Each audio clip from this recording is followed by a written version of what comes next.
Existen seres de leyenda que aparecen en distintas culturas y distintas civilizaciones. Animales inteligentes, asociados a símbolos y conceptos de altísima espiritualidad. Pertenecen a una memoria totalmente distorsionada, a una memoria malinterpretada y filtrada en las equivocaciones humanas y lógicamente en el tiempo.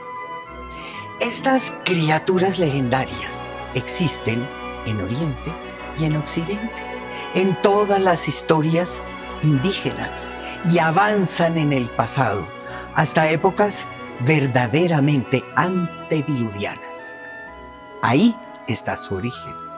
El tema de hoy son los animales legendarios en el borde de la realidad.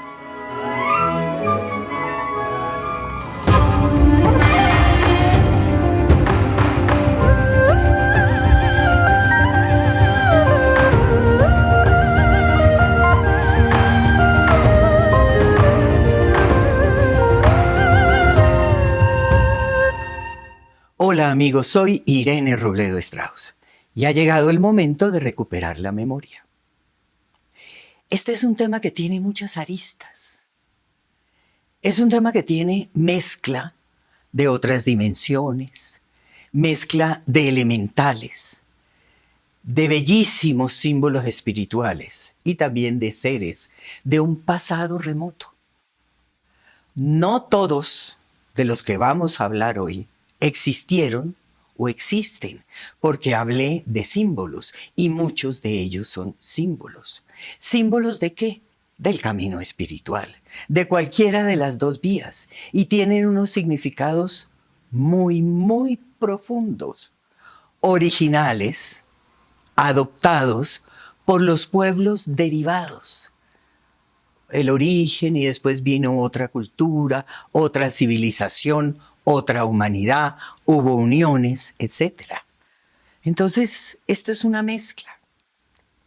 Es una fauna muy especial, muy mencionada, sí, pero no es una fauna ni explicada ni muy entendida. Hoy vamos a hablar de esos animales legendarios en el borde de la realidad.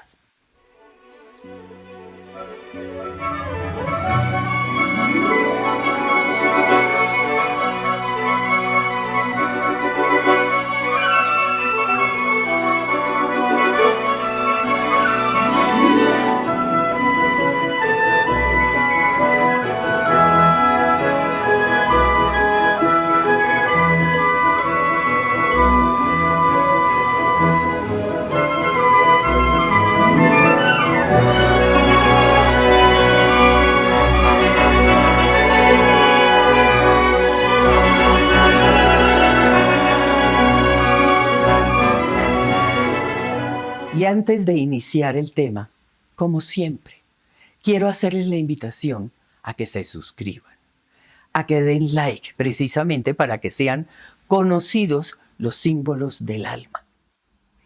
Invitarlos a que entren a la página hildastrauss.com. Ahí en el home van a encontrar el botón de radio para radio en directo o grabaciones. Ahí también van a encontrar las meditaciones express y un blog muy especial con estos mismos temas tan interesantes. Donde, recuerden, hildastrauss.com. Animales legendarios en el borde de la realidad. Aquí vamos a hablar de pegasos, de unicornios, de hidras, de elementales. Vamos a hablar de esa historia, de esos símbolos del ego y de memorias del espacio, de esos seres que forman parte de toda la historia de este planeta. Están al norte, al sur, al este, al oeste. Cada una de estas memorias tiene unos animales de leyenda, perdidos, olvidados, confundidos, pero conocemos los nombres. Y se nos ha olvidado y se perdió precisamente esa esencia, el lobo y el caballo de los vikingos, el mico y el elefante de los hindúes, la hidra de los griegos. Cada uno de estos elementos y de estas figuras y de estos animales legendarios tienen un significado profundo. Tenemos que decir que es como una fauna muy especial. Hay elementales, como por ejemplo las sirenas. Y las sirenas son ondinas o nereidas, en esa clasificación tan particular que hizo Paracelso de algo que no se podía ver. Pero también hay naves, naves garudas y pegasos.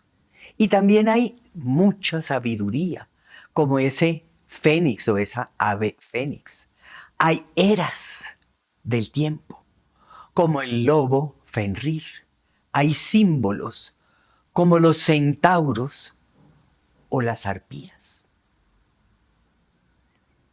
Y dentro de estos animales legendarios, quiero iniciar con los dragones, porque tal vez es el animal más significativo y además pertenece a varios conceptos. Es un símbolo universal, es una entidad, es una historia natural, es una memoria perdida de un pasado absolutamente remoto.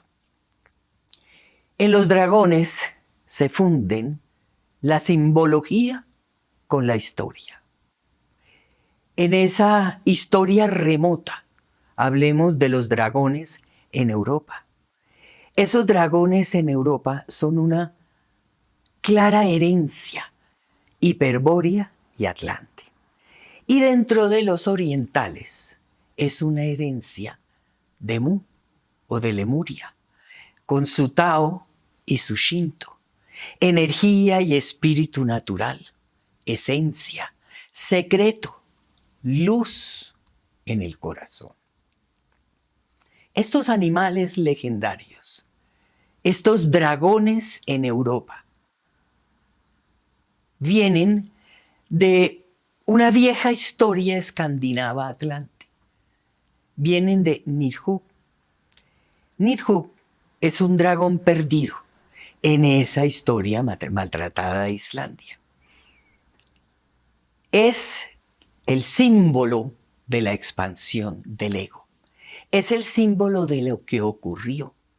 En esa humanidad atlante se comenzó a perder la memoria. Entonces, esta historia de Nidhugg cuenta cómo comenzó a perderse esa memoria en esa época atlante y cómo este dragón se come las raíces del árbol. ¿Esto qué simboliza? Que se come la memoria. Y este es un dragón que hace sufrir a los humanos o a la humanidad, a los seres que viven en Midgard. Y Midgard es la tercera dimensión. Y ven solamente el Niflheim, que es el mundo oscuro. Ese mundo oscuro es este mundo material, este mundo que no nos permite ver más allá, esas otras dimensiones. Nos quedamos aquí en este humano material, que solo ve lo que el ego le proyecta. Entonces, esta historia de Nidhugg tiene que ver con eso. En esa misma memoria, Sigurd mata a Fafnir, un dragón avaro. La conciencia mata al ego. Esto está en los nivelungos. Y así también ocurre con los judíos, con los persas, con los sumerios, con los griegos. Este es un dragón negativo, exactamente negativo, y los dragones negativos tienen origen atlante porque al final de esa humanidad se fue perdiendo la memoria y el ego fue creciendo a lo que estamos hoy en día. En Oriente la cosa es distinta. En Oriente es diferente porque la memoria es lemur y el dragón es un dragón positivo. Es un dragón que habla de la grandeza del ser. Porque en esa época y en esa humanidad, el ego era una cosa chiquita, era una cosa incipiente. Entonces el dragón es símbolo de la luz del ser, o es símbolo del ser, o es símbolo del eje centro-corazón, de esa luz en el centro. El dragón es imagen del equilibrio. El dragón es sabiduría. Y el dragón también es símbolo de todas las otras dimensiones, que al fin y al cabo son dimensiones superiores. Ese dragón, equilibrio, madre natura, símbolo de disciplina. Y en las artes marciales, el símbolo del dragón es eso. Y es escogido porque es símbolo de disciplina, es símbolo de trabajo, es símbolo de trabajo espiritual, es símbolo del ser o de comunicación con el ser. Ese dragón es símbolo del poder de esa energía ascendida y convertida. Es símbolo de conciencia. El dragón también es inspiración o tiene inspiración en las fuerzas elementales, en las fuerzas de la naturaleza. Por ejemplo, algunos silfos tienen apariencia de dragones, pero tienen una apariencia bonachona. Son sumamente delgados, aéreos, vaporosos, extraños, atmosféricos. Es como, imagínense un rostro que se logra ver en la pompa de un jabón, pero pertenecen y son de la dimensión del tiempo, de la cuarta dimensión, se ven allá. Son elementales, que algo se filtra, pero son de esa otra coordenada, de esa otra dimensión. Igual que las sirenas, es otro caso de elementales que se han convertido a través de los años en mito.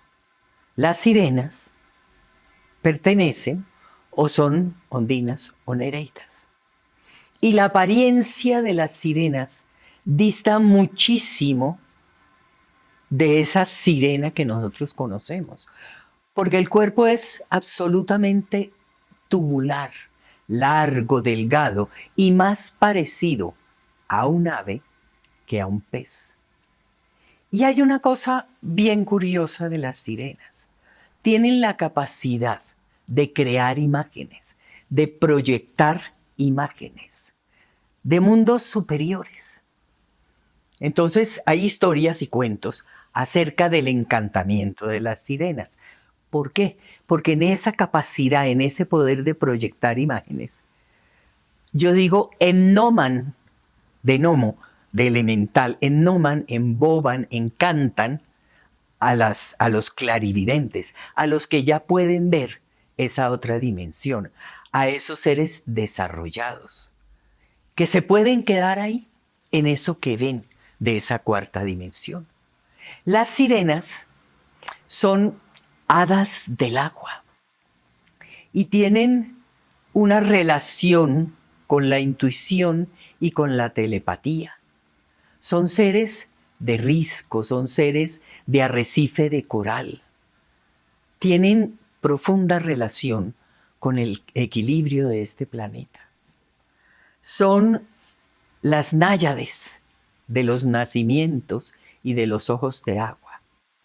Son unos elementales bellísimos.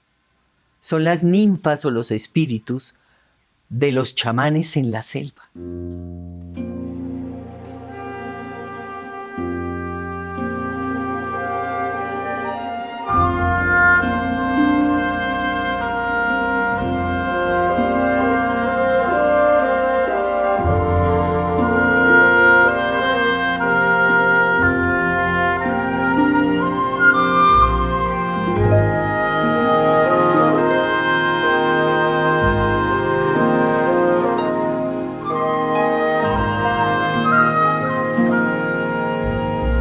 animales legendarios en el borde de la realidad.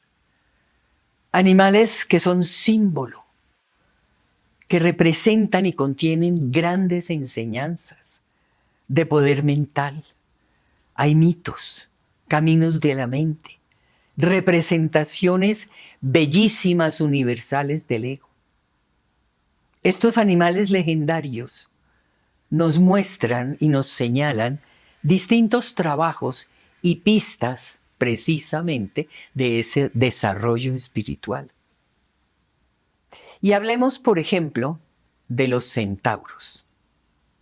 Los centauros representan la sensualidad, los defectos de la energía hacia abajo. Los centauros son mitad humano y mitad caballo. Estamos hablando de mitad superior y mitad energía animal. Enseñanza de esos trabajos de Hércules, de los que hay que hacer un video porque son unas enseñanzas divinas, que además resume todo el trabajo de la mente y de cómo reconquistar el poder. Está la hidra. La hidra es un monstruo de 50 cabezas.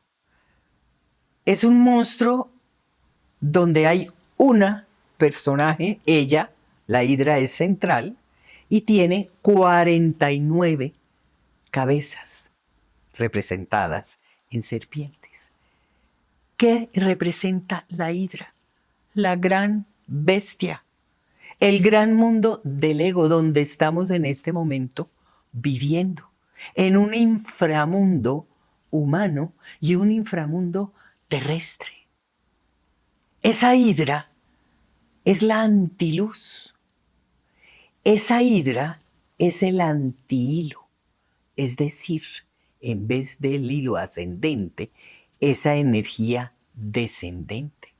Son 49 serpientes que descienden en oposición a los hilos de luz.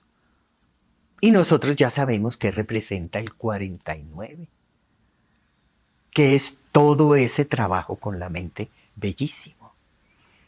Es una energía antialquimia, totalmente opuesta a ese trabajo alquímico, representado por la cola. Esa es la cola del diablo, la cola de Satanás, la cola de reptil. Es un símbolo absolutamente de alquimia inversa. Es exactamente el mismo concepto del tifón, mitad humano, mitad dragón, que tiene los brazos y las piernas son serpientes, o la medusa. Todos son símbolos del ego humano, de ese ego mundial, de esa bestia, de la gran bestia. Y hay un personaje que, con el perdón de ustedes y con todo el respeto del mundo, me parece que es el que más se ajusta a la gran bestia, que es la quimera. ¿Qué es la quimera? La quimera es una colcha de retazos de animales o un rompecabezas de animales, toda clase de animales, y representan precisamente el horror del ego, el horror del ego mundial, símbolos de mitología, detalles del ego, arpías, águila con cara humana. ¿De qué habla esas arpías? Habla de aspectos del ego que son supremamente rápidos, supremamente veloces, esos egos en la mente. Y todo esto es perfectamente comparable con esa bellísima enseñanza del budismo. Hay que mencionar dentro de estos animales legendarios los grifos. Son muy, muy especiales también. Son leones con cabeza de águila. Estos leones con cabeza de águila, recuerden, Apolo los domina. ¿Esto qué simboliza? Apolo cabalga sobre estos grifos. Esto quiere decir la mente dominada. Igual con ese pasaje bellísimo de nuestro Señor Jesús que entra a la ciudad o al pueblo sentado en un asno. Y el asno es la representación precisamente de la mente. También hay representaciones de eras. Hiperbórea es una época de nuevo.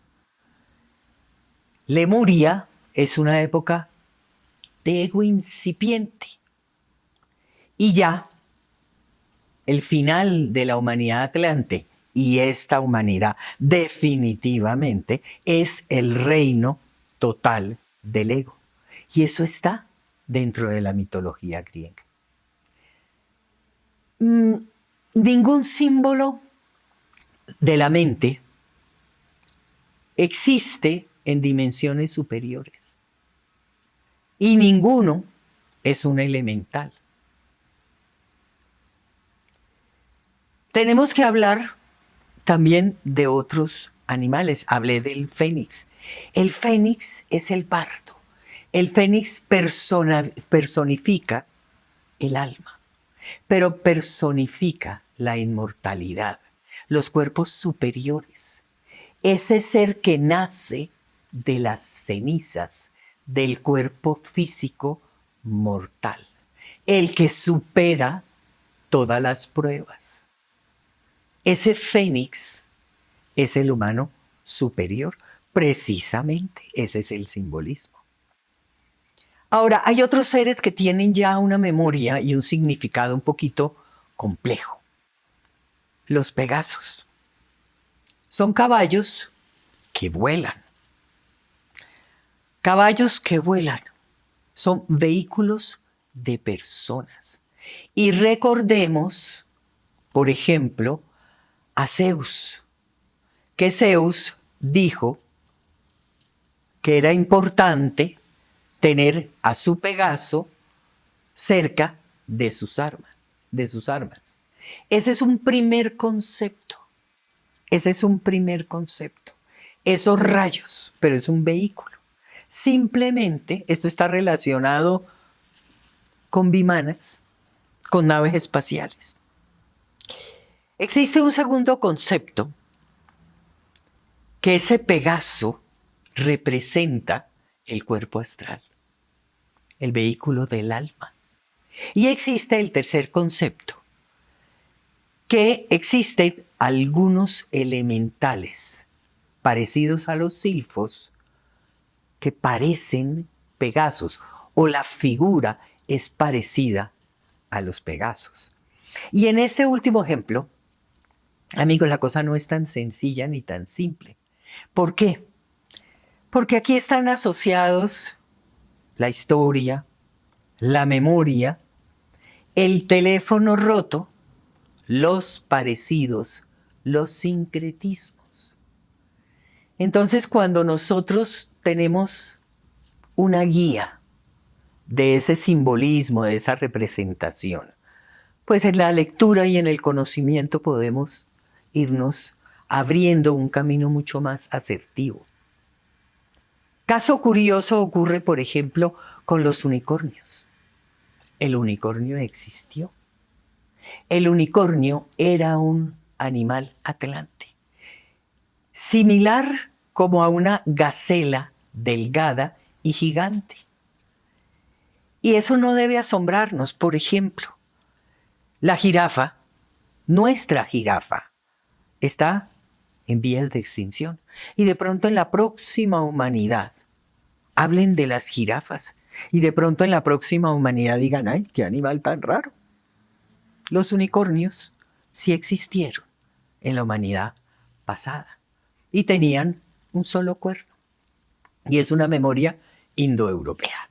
Y cuando hablamos de memoria indoeuropea estamos hablando de memoria atlante, de Sumeria.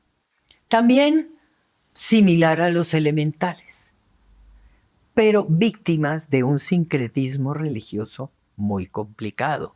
Los unicornios fueron absolutamente cristianizados. Y no solamente fueron cristianizados, sino que les inventaron unas virtudes medicinales del cuerno. Y entonces hicieron todo un negociazo, donde vendían polvo de cuerno de unicornio. Durante siglos, en la época del Renacimiento. Y pueden buscarlo porque eso es así. Ese lobo vikingo es el olvido en el tiempo, la pérdida de la memoria. Ese mono en la India habla de otra humanidad. Y faltan los animales del chamanismo y de los nahuales.